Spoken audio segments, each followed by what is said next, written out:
Thank you so much for coming out to our first show. And here, BritAsia is. This is the Sunny and Shay show. It's amazing. We've got a chat show. I know. On BritAsia, and you know we. How did we manage that? I think. Don't worry, gotta be golly, sort of thing. So, but you know, one thing I do want to say is that BritAsia is, you know, one of those channels that is known across the world, and I'm so happy that we're part of this new venture of theirs in the new year. So, what can you expect from the Sunny and Shay show? Well, him, me, plus some fantastic guests. Every single week, we're going to bring you some of the biggest names within our industry. And tonight, on the first show, we've got some great guests for you tonight. We have Apache Indian, the Don Raja. The original Don Raja is going to be here. We're going to try and learn some... Patois? Patois. Yeah, we're going to do that. We're going to put him to the test. Is it patois or is it patois? We'll find out from the man who knows. Okay. He's been doing it for 25 years. Wow, that long in the industry, and he's still coming up with fresh music. Also, we have from Hollyoaks, Mandip in the studio, ladies and gentlemen. Yes. Mandip Gill, she plays the adorable Phoebe, and I'm going to be talking to her about being Miss Singleton and what it's like being on Hollyoaks. I can't wait for that. And finally... Well, I'm really excited. This guy should be sponsored by Crayon himself. This is Inkquisitive is going to be here talking about his art, ladies and gentlemen. Yes. Come on. How much more do we want, right? I want to know from Inkquisitive, what's his favourite colour, how on earth he manages to paint so well, and why is he still single? All of that to come here on BritAsia TV on the Sunny and Shay show. So I think it's about that time that Sunny and I welcome our first guest on the show here on BritAsia TV. Please put your hands together, audience. It is Apache Indian, the Don Raja.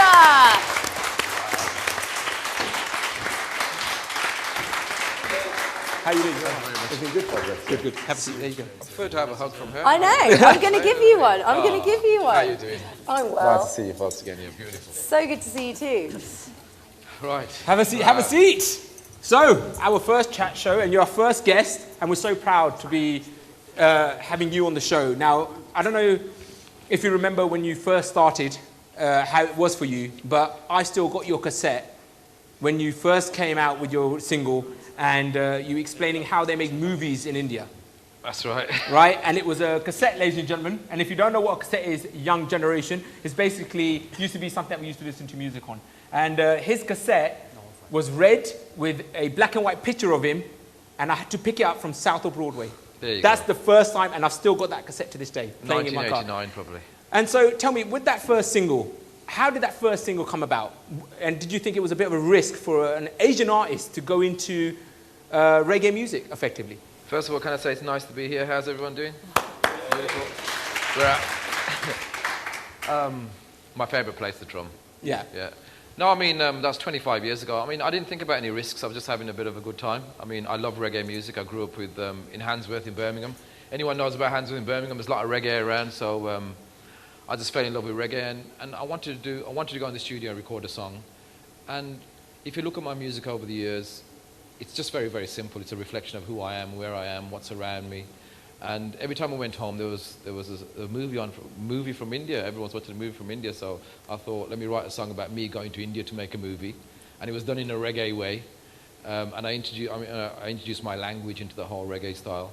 And it was just very much about me, so it wasn't trying to work out the risks. It's just having a good time, like any young person.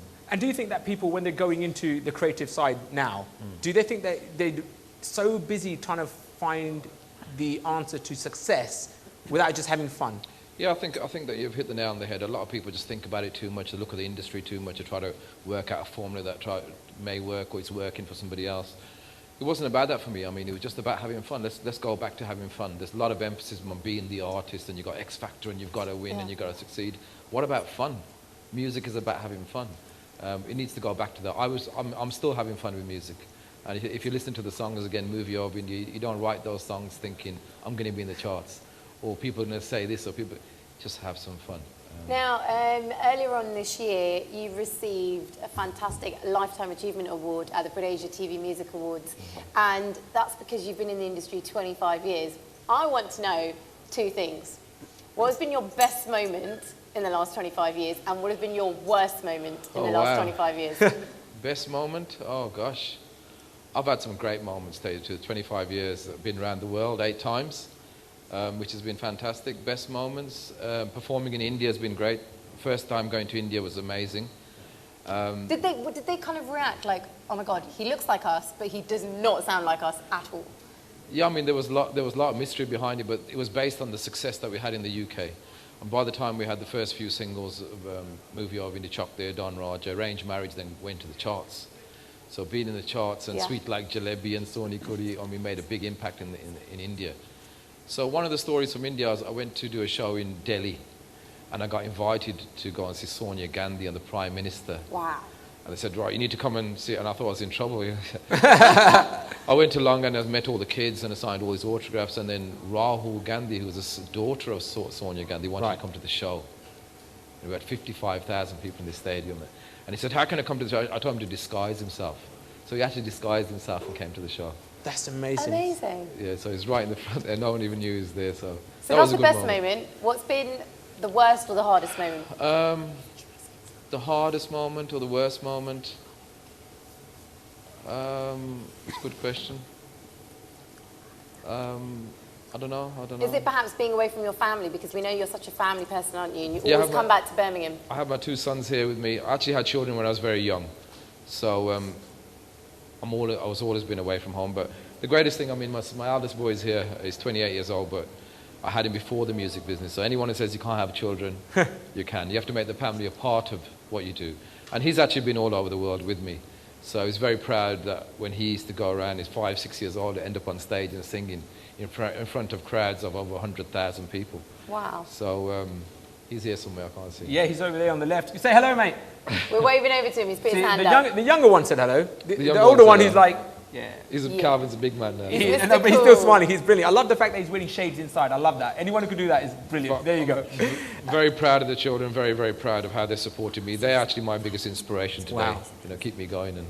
And the thing is that 25 years in the industry, and there's a lot of people, you could argue that you come from a time where, you know, you had the opportunities, but you very much were one of the trailblazers. You're the ones who made opportunities for yourself. You didn't take no for an answer, for example. Sure. You've done radio, you've done mainstream, you've done Jamaica. And how has Jamaica or the Caribbean responded to your music? I've had a fantastic response from Caribbean. People don't understand there's a lot of Indians that are across Caribbean, especially in Jamaica. And so the use of the Indian sounds and languages and stuff, but it's just never been combined in such a way. I mean, when I grew up, I mean, there was a lot of Bollywood, there was Bhangra, there was pop, there was hip-hop, there was reggae. And there was something missing for us, so we kind of fused it together. And it wasn't just a fusion of sounds, it was a reflection of Birmingham, Handsworth, where we were, new generation, new culture, everything around. It's kind of celebrating all that through music, if you like. And received very well. I mean, all the songs were #1 in Jamaica. I've worked with a lot of... in fact, I was signed to Bob Marley's record label. Amazing. Island Records, yeah. And they said to me, you like reggae music? I says, yes. And they put me on the first plane to Kingston, Jamaica. Went straight to Bob Marley's studios, worked with Sly and Robbie. And they said, right, there you go. We need you to... And they were on the first album. I had Maxi Priest on the first album singing in Punjabi. So just a great celebration of everything that we're about. So here's the thing now. I think what we need to do... I've got a prop. Yeah, get that out. Because we're going to Jamaica soon, me and my wife. You're going to Jamaica? We're going to go to Jamaica. Taking me on holiday. I'm going to take her on holiday because, the loan came through. So the idea is... we need to fit in, okay? So there's some key words to get us by. What? You have to understand, Patway is just very, very simply broken down, kind of So basically English. get rid of some of the actual letters. Yeah, some of the letters, but I mean, what means what's happening. What's happening, so what happened. So okay, hold on. Okay, I don't know if I'm writing this correctly. What happened? Is that it? What happened? What happened? What happened? Can we just try this in the audience? Can everyone just say, what happened? What happened? What? That's just your son actually said that. I just know that's just your son who's the loudest there. Okay, I'm going to try that. Okay. What happened? What happened? Okay, so how can I get some food? How can I get some food? We want some food. What? Hungry? We're hungry. We're hungry. We want some food. You can speak in English, innit? Okay, so I could go up and say, I would like some food, please. Yes. But how would you say it? Want to get some food. Want some food. Okay, so here's some food. So wagwan. Okay, well, wagwan I know, but me want some food. Me want some food, yeah. Me want some food. Me want some food. Okay, right. And how do you... We're hungry. So here's one that if someone does this to me in Jamaica, how should I respond? Are you ready? Yeah.